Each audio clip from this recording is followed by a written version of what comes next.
დააკლავს საქართველოს არაჩვეულებრივი გამოფენა კინოშედევრი ფოტოკადრებად. ექსპოზიციას თეატრის, მუსიკის, კინოსა და ქორეოგრაფიის სახელმწიფო მუზეუმის ისტორიული ნაწილის 6 დარბაზი დაეთმო. ელდარ შენგელაიას იუბილეზე მის უსტუმრებს რეჟისორის პოპულარული ფილმებიც უჩვენეს. ორიგინალური და მოულოდნელი საჩუქრები დღეს ქართველ რეჟისორს 80 წელი შეუსრულდა.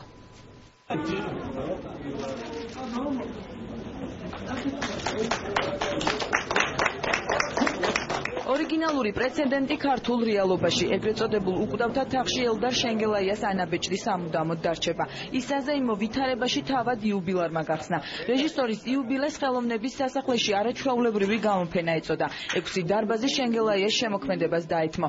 კოსტიუმები, ხელნაწერები და სცენარები, მოეწყო პოპულარული ფილმების ვიდეო ინსტალაციებიც. ელდარ შენგელაია მილოცვებს დილიდან იღებდა. სასახლეში მეგობრები, კოლეგები და პოლიტიკოსები იმყოფებოდნენ. ძალიან მიხარია. ის კი არ მიხარია, რომ ჩემი ამდენი წლის გახდა. მაგრამ რომ ამდენი გააკეთა ცხოვრებაში და სამართლიანად დაუფასდა. თავის ქვეყნის დიდი პატრიოტია. ამ ხრივ იყოს ისეთი საქართველო, როგორც მას ენატრება და ამას უსურვებ და რა თქმა უნდა თავის საქმე აკეთოს, რომელსაც წარმოუდგენლად წინოლეთებს. აი, ნამდვილი ღირსეული შვილია თავისი წარმოუდგენელი გენიალური მშობლების. ეს არის ქართული კინოს კლასიკა. ეს არის ადამიანი, რომელსაც ცუდი ფილმი არ გადაურია. ყველაფერი რაც გადაიღო, ეს იყო ყოველთვის თითქმის ახლის აღმოჩენა. მან აღმოაჩინა ის მიმართულება, ალბათ სხვებთან ერთად კიდევ, რაც დაკავშირებული არის იგავურ თხრობასთან ქართულ კინოში. ელდარ შენგელაიას 80 წლის იუბილეს საქართველოს პრეზიდენტმა მიულოცა. ქართველმა რეჟისორმა საჩუქრებიც მიიღო. კინოსახლმა მას ცარცმფრენი კულტურის სამინისტრომ ოქროს კამერა თბილისის მერმა სიგელი უსახსოვრა. მიხეილ სააკაშვილმა კი როგორც თავად უწოდა გენიოსი ბრწყინვალების ორდენით დააჯილდოვა. ბატონოდან მინდა გითხრათ, რომ რა თქმა უნდა ყველანი გავფრინდებით აუცილებლად.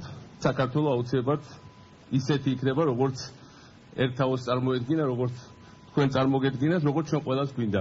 და ყველაზე მეტად თქვენ შეგესწავლათ, არ არსებობს საქართველოს სახელმწიფო იერარქიაში გენიოსობის ორდენი.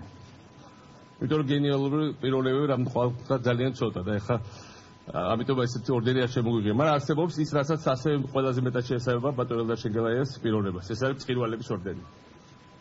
და მე მინდა ქართული სახელმწიფოს სახელით გადავცე მას ეს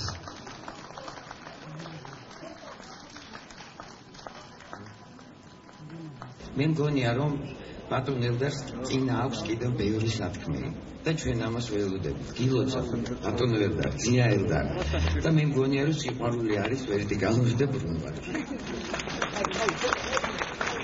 მე მინდა კულტურის სამინისტროს სახელით ოპერატორი სამახსოვრო საჩუქარი გადავწე ბატონ ელდარს. მინდა თბილისის მერის სახელით გადმოგცეთ აი ეს ძვირფასი შესანიშნავი სიგელი, რომლითაც თქვენ გენიჭებათ ქართული კულტურის ამაგდარის წოდება. მე ძალიან დიდი მადლობელი ვარ. შეიძლება არც ვარ ღირსი ამისი, მაგრამ რახან გააკეთეთ ესეთი, მე უღრმეს მადლობას უცხადებ თქვენ, მთელ საზოგადოებას, ქართულ საზოგადოებას. ბრგვალი თარიღის აღსანიშნავად საგანგებოდ დამზადებული ტორტი რეჟისორმა გაჭრა. ელდარ შენგელაიამ თეატრის, კინოსა და ქორეოგრაფიის სახელმწიფო მუზეუმში გამოფენილი ნამუშევრები მიხეილ სააკაშვილთან და კულტურის მინისტრის მოადგილესთან ერთად დაათვალიერა. ქართველ რეჟისორს იუბილე ორიგინალურად მიულოცა ნინო ანანიაშვილმა. ჯერ პატარების შესრულებით დადგმული ნომერი აჩუქა, შემდეგ კი იუბილართან ერთად ცეკვა ცისფერი მთების მუსიკის ფონზე შეასრულა.